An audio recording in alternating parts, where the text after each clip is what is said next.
নমস্কাৰ এই মুহূৰ্তত আহি পৰিছে ৰাতিপুৱাৰ কিবা এটা গুৰুত্বপূৰ্ণ খবৰ। আজি হৈছে 9 জানুৱাৰী। লাখ লাখ মহিলাৰ বাবে এটা ভাল খবৰ। মহিলাসকলৰ ৰেচন কাৰ্ড থাকিলে লাভ কৰিব 5খন অবিলাসী আঁচনি। অসমৰ মুখ্যমন্ত্ৰী ডক্টৰ হিমন্ত বিশ্ব শৰ্মাই প্ৰত্যেকজন মহিলাৰ বাবে দিলে এটা ভাল খবৰ। লগতে অৰুণোদয়ৰ প্ৰত্যেকজন হিতাধিকাৰীৰ একাউণ্টত অহাকালি লাভ কৰিব 1250 টকাকৈ। ৰেচন কাৰ্ড থাকিলে মহিলাসকলৰ একাউণ্টত সোমাব 10,000কৈ টকা। লগতে আত্মসহায়ক মহিলাৰ বাবে এটা ভাল খবৰ। PM কিষাণৰ প্ৰত্যেকজন হিতাধিকাৰীৰ একাউণ্টত চৰকাৰে সোমাই দিব 2ৰ পৰা 4,000কৈ টকা। চৰকাৰে নতুন বছৰক লৈ কেইবাটাও গুৰুত্বপূৰ্ণ সিদ্ধান্ত গ্ৰহণ কৰিছে। লাখ লাখ কৃষকৰ লগতে মহিলাসকলক লৈ কেইবাটাও গুৰুত্বপূৰ্ণ মন্তব্য কৰিছে মুখ্যমন্ত্ৰী ডাঙৰীয়াই। কেইবাটাও ৰাজনৈতিক খবৰৰ লগতে অৰাজনৈতিক খবৰ যুগুত কৰা হৈছে আজিৰ দিনটোত। গোটেই অসম তথা ভাৰতৰ বিভিন্ন প্ৰান্তৰ পৰা যুগুত হৈছে কেইবাটাও ডাঙৰ খবৰ। এনেবোৰ খবৰ নিতৌ পাই থাকিবলৈ চেনেলটি ছাবস্ক্ৰাইব কৰি ভিডিঅ'টো এটা লাইক কৰিবলৈ নাপাহৰিব। আজিৰ আমাৰ প্ৰথম খুবেই গুৰুত্বপূৰ্ণ খবৰ হৈছে অসমবাসীৰ বাবে এটা ডাঙৰ খবৰ। ৰাজ্যৰ মহিলাসকলৰ বাবে 5খন অবিলাসী আঁচনি। কি এই আঁচনি কোনে কোনে লাভ কৰিব এই আঁচনিৰ সুবিধা, ইয়াক লৈ মুখ্যমন্ত্ৰী ডক্টৰ হিমন্ত বিশ্ব শৰ্মাই কেইবাটাও গুৰুত্বপূৰ্ণ সিদ্ধান্ত গ্ৰহণ কৰিছে। ৰাজ্যৰ মহিলাসকল স্বাৱলম্বী কৰি তুলিবলৈ 5খন অবিলাসী আঁচনিৰ কথা উল্লেখ কৰিছে মুখ্যমন্ত্ৰী ডাঙৰীয়াই। কেৱল ইয়াই নহয়, শিপিনীৰ পৰা আৰম্ভ কৰি হস্তশিল্পৰ লগত জড়িত মহিলা, কেৱল ইয়াই নহয়, টেইলিঙৰ লগত জড়িত মহিলাৰ বাবে এই আঁচনি। কন্যা শিশুৰ ভৱিষ্যত শৈক্ষিক জীৱন সুৰক্ষিত কৰিবলৈ আছে বহু সুবিধা। স্বনিৰ্ভৰ নাৰী আঁচনি, সুকন্যা সমৃদ্ধি যোজনা, বিনামূলীয়া চিলাই মেচিন আঁচনি, অসম অৰুণোদয় আঁচনি আৰু প্ৰধানমন্ত্ৰী উজ্জ্বলা যোজনা। এই 5 আঁচনিৰ জৰিয়তে সামৰি লোৱা হয় যোগ্য হিতাধিকাৰী। আৰু ইয়াক লৈ মুখ্যমন্ত্ৰী ডক্টৰ হিমন্ত বিশ্ব শৰ্মাই কেইবাটাও গুৰুত্বপূৰ্ণ সিদ্ধান্ত গ্ৰহণ কৰিছে। মহিলাৰ সৰ্বাংগীন উন্নয়নৰ বাবে এই আঁচনিৰ সুবিধাৰ বাবে কিদৰে আপুনি যোগাযোগ কৰিব।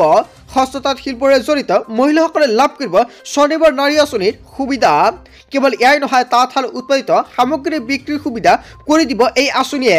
10 বছৰৰ তলৰ কন্যা শিশুৰ বাবে সুকন্যা সমৃদ্ধি যোজনা আবেদন কৰিব পাৰিব। হয়, আপুনি ঠিকেই শুনিছে, এই আঁচনিৰ বিষয়ত আপুনি সবিশেষ জানিব পাৰিব। লগতে কন্যা শিশুৰ বাবে এটা অবিলাসী আঁচনি হৈছে এই সুকন্যা সমৃদ্ধি যোজনা। আৰু এইখন আঁচনি আপুনি কেনেকুৱাকৈ আবেদন কৰিব আৰু কন্যা শিশুৰ অভিভাৱকৰ ডাকঘৰত জমা কৰিব লাগিব। বছৰে 250 টকাৰ পৰা 1,50,000 টকা পৰ্যন্ত আপুনি জমা ৰাখিব পাৰিব। কন্যাৰ 21 বছৰ সম্পন্ন হ'লে 8% পৰ্যন্ত সুদৰ সৈতে উভতাই পাব জমা ধন। 20 বছৰৰ পৰা 40 বছৰৰ ভিতৰৰ মহিলাৰ বাবে বিনামূলীয়া চিলাই মেচিন প্ৰদান কৰিব। আৰু যদি আপোনাৰ ৰেচন কাৰ্ড থাকে তেনে ক্ষেত্ৰত এইসমূহ আঁচনিৰ সুবিধা আপুনি লাভ কৰিব পাৰিব। কেন্দ্ৰীয় চৰকাৰে মহিলাসকলক আত্মসংস্থাপনৰ বাবে প্ৰদান কৰি আহিছে বিনামূলীয়া চিলাই মেচিন। দৰিদ্ৰ আৰু অসহায় মহিলাৰ বাবে অসম অৰুণোদয় আঁচনি আৰম্ভ কৰিছে। আৰু যিসকল ব্যক্তি নতুনকৈ অৰুণোদয় 3.0ত নামটো অন্তৰ্ভুক্ত কৰাইছে সেইসকল ব্যক্তিৰ বাবে এটা ভাল খবৰ, কিয়নো আপোনাৰ একাউণ্টত সোমাব 1250 টকাকৈ। পৰিয়ালৰ বাৰ্ষিক উপাৰ্জন 2 লাখ টকাৰ ভিতৰত হ'লে কৰিব পাৰিব আপুনি আবেদন। এই আঁচনিৰ জৰিয়তে ৰাজ্যৰ মহিলাসকলে লাভ কৰিব প্ৰতি মাহে 1250 টকাকৈ। যদি আপোনাৰ ৰেচন কাৰ্ড আছে তেনেক্ষেত্ৰত আপুনি যোগ্য হ'ব এই আঁচনিৰ বাবে। গৃহহীনসকলক সহায় হোৱাকৈ প্ৰধানমন্ত্ৰী উজ্জ্বলা যোজনা আঁচনি প্ৰদান কৰিব চৰকাৰে। যদি আপোনাৰ ৰেচন কাৰ্ড আছে তেন্তে আপুনি প্ৰধানমন্ত্ৰী উজ্জ্বলা যোজনাৰ জৰিয়তে এখন গেছ কানেকশ্যন লাভ কৰিব। এই আঁচনিৰ জৰিয়তে লাভ কৰিব আৰ্থিকভাৱে দৰিদ্ৰ মহিলাসকলৰ বাবে ৰাজসাহায্যযুক্ত গেছ চিলিণ্ডাৰ। আৰু এই গেছ চিলিণ্ডাৰ আপুনি কেনেকুৱাকৈ আবেদন কৰিব, কি নথি পত্ৰ লাগিব। যদি ৰেচন কাৰ্ড থাকে আৰু আধাৰ কাৰ্ড থাকে, এখন বেংক একাউণ্ট হ'লে আপুনি আবেদন কৰিব পাৰিব গেছ চিলিণ্ডাৰৰ বাবে। চ' বন্ধু বান্ধৱীসকল, যদি আবেদন কৰাৰ সময়ত কিবা অসুবিধা হয় আপোনালোকে নিশ্চয় কমেণ্ট কৰি জনাব। আপোনালোকক সম্পূৰ্ণকৈ সহায় কৰা হ'ব আপুনি কেনেকুৱাকৈ আবেদন কৰিব, কি নথি পত্ৰৰ প্ৰয়োজন হ'ব। তাৰপিছত অসমবাসী ৰাজক জনাই আমাৰ পৰৱৰ্তী খুবেই গুৰুত্বপূৰ্ণ খবৰ, লগতে এটা ডাঙৰ খবৰ। 9, 10 আৰু 11 ফেব্ৰুৱাৰীত মধ্য অসমত অনুষ্ঠিত হ'ব বিশাল ইজতেমা আয়োজনৰ আলোচনাৰ বাবে একত্ৰিত মুছলমানসকল। ইছলাম ধৰ্মাৱলম্বী লোকসকলৰ বাবে এটা ভাল খবৰ। মধ্য অসমত অনুষ্ঠিত হ'ব বিশাল ইজতেমা। 3 দিনীয়া কাৰ্যসূচীৰে 9, 10 আৰু 11 ফেব্ৰুৱাৰীত অনুষ্ঠিত হ'বলগীয়া ইজতেমাক লৈ ব্যাপক ব্যস্ততা। নিশাই একত্ৰিত হ'ল শ মুছলমান। কোচুৱাত অনুষ্ঠিত হ'ব ইছলাম ধৰ্মাৱলম্বী লোকসকলৰ বিশাল ইজতেমা। কোচুৱাৰ ঈদগাহ ময়দানত একত্ৰিত হৈছে আলেম আৰু উলেমাসকল। 9খনকৈ জিলাক সামৰি অনুষ্ঠিত হ'বলগীয়া ইজতেমাৰ বাবে মৌলানা মতিউৰ ৰহমানক মুখ্য দায়িত্ব অৰ্পণ কৰা হৈছে। আৰু 25 তাৰিখে স্থাপন কৰা হ'ব লাই খুঁটা। হয় বন্ধু বান্ধৱীসকল, এটা ডাঙৰ খবৰ, গুৰুত্বপূৰ্ণ খবৰ আহি পৰিছে।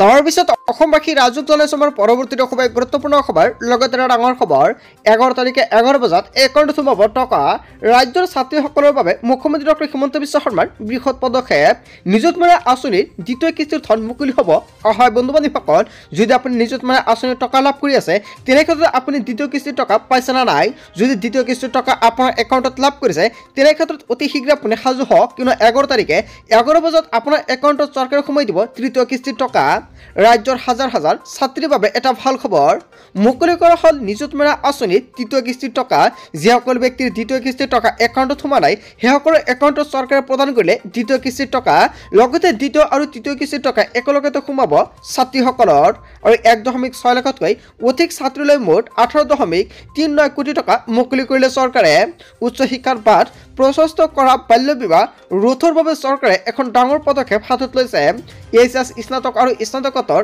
1 মাহ বৰ্ষৰ ছাত্ৰীয়ে লাভ কৰিছে এই ধনৰাশি বন্ধু বান্ধৱীসকল যদি ছাত্ৰীসকলৰ টকাটো পোৱাত কিবা অসুবিধা হৈছে নিশ্চয় কমেণ্ট কৰি জনাব কিয়ৰ বাবে আপুনি টকাটো পোৱা নাই আপোনালোকক সম্পূৰ্ণকৈ সহায় কৰা হ'ব আৰু যদি আপুনি টকাটো আপোনাৰ বেংক একাউণ্টত সোমোৱা নাই তেনেক্ষেত্ৰত এতিয়া লিংক কৰক বেংক একাউণ্টৰ লগত আধাৰ কাৰ্ড লগতে পান কাৰ্ডখন লিংক কৰিব লাগিব ডিবিটি এনপিচিআই লগতে আপুনি কৰিব লাগিব এমপিন এইকেইটা কৰিলে আপুনি অতি শীঘ্ৰে লাভ কৰিব আপোনাৰ বেংক একাউণ্টত টকা তাৰপিছত অসমবাসী ৰাজুক জনাইছে আমাৰ পৰৱৰ্তী খুবেই গুৰুত্বপূৰ্ণ খবৰ লগতে ডাঙৰ খবৰ লাখপতি বাইদেউলৈ এটা ভাল খবৰ আহি পৰিছে আত্মসহায়ক মহিলাৰ একাউণ্টত সোমাই দিব 10,000 টকা যদি তালিকাত আপোনাৰ নামটো আহিছে তেন্তে আপোনাৰ বাবে এটা ভাল খবৰ লাখপতি বাইদেউক লৈ চৰকাৰে কেইবাটাও গুৰুত্বপূৰ্ণ সিদ্ধান্ত গ্ৰহণ কৰিছে অপেক্ষাৰ ফল মিঠা হয় মহিলাসকলে অপেক্ষা কৰক অকণমান ধৈৰ্য কৰক লাখপতি বাইদেৱে মহিলা উদ্যমিতা আঁচনিৰ ধন শীঘ্ৰে সোমাব মহিলাৰ একাউণ্টত শীঘ্ৰে প্ৰকাশ পাব লাখপতি বাইদেউৰ তালিকা প্ৰকাশৰ পাছতে 3 দিনকৈ প্ৰশিক্ষণ দিয়া হ'ব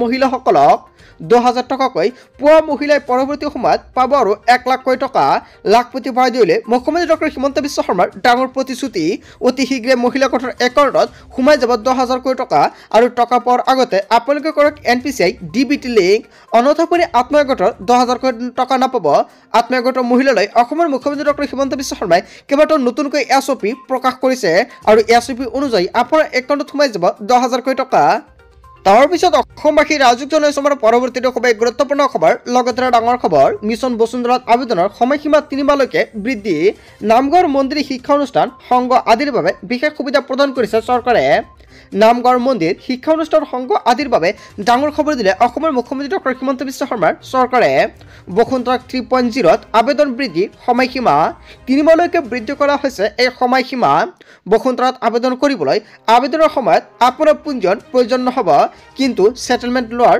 প্ৰাকখনত তেওঁলোকে দাখিল কৰিব লাগিব পঞ্জীয়ন পত্ৰ ইয়াৰ বাবে তেওঁলোকে লাভ কৰিব 3 পৰা 4 মাহৰ অতিৰিক্ত সময় প্ৰথমতে আবেদন কৰিব লাগিব ইয়াৰ পিছতে আবেদন পত্ৰ হ'ব পৰীক্ষা আৰু তৃতীয় পৰ্যায়ত ভূমিৰ উপদেষ্টা সমিতিয়ে এই বিষয় পৰীক্ষা কৰিব ইয়াৰ পিছতে সংশ্লিষ্ট প্ৰতিষ্ঠানক দাখিল কৰিব সেটেলমেন্ট অফাৰ অফ সেটেলমেন্টৰ সময়ত পঞ্জীয়নৰ কাগজ দিলেই হ'ব অৰ্থাৎ পঞ্জীয়নৰ কাগজ নোহোৱাকৈ বসুন্ধৰা 3.0ত কৰিব পাৰিব আবেদন মুখ্যমন্ত্ৰী হিমন্ত বিশ্ব শৰ্মা কেবিনেটত কেইবাটাও গুৰুত্বপূৰ্ণ সিদ্ধান্ত গ্ৰহণ কৰিছে তাৰ পিছত অসমবাসী ৰাজুক জনাইছে আমাৰ পৰৱৰ্তী খুবেই গুৰুত্বপূৰ্ণ খবৰ লগতে ডাঙৰ খবৰ নতুন বছৰত দুগুণ হ'বলৈ গৈ আছে পিএম কিষাণৰ টকা বছৰি 6,000 টকাৰ সলনি 12,000 টকালৈকে বৃদ্ধি কৰাৰ পৰামৰ্শ প্ৰধানমন্ত্ৰী কিষাণ সন্মান নিধি যোজনাৰ ধন লাভ কৰা কৃষকৰ বাবে এটা ভাল খবৰ নতুন বছৰত বৃদ্ধি হোৱা পাৰে পিএম কিষাণৰ ধনৰ পৰিমাণ দুগুণলৈকে বৃদ্ধি হ'ব পাৰে পিএম কিষাণৰ টকা বছৰি 6,000 টকাৰ সলনি 12,000 টকালৈকে বৃদ্ধি পোৱাৰ পৰামৰ্শ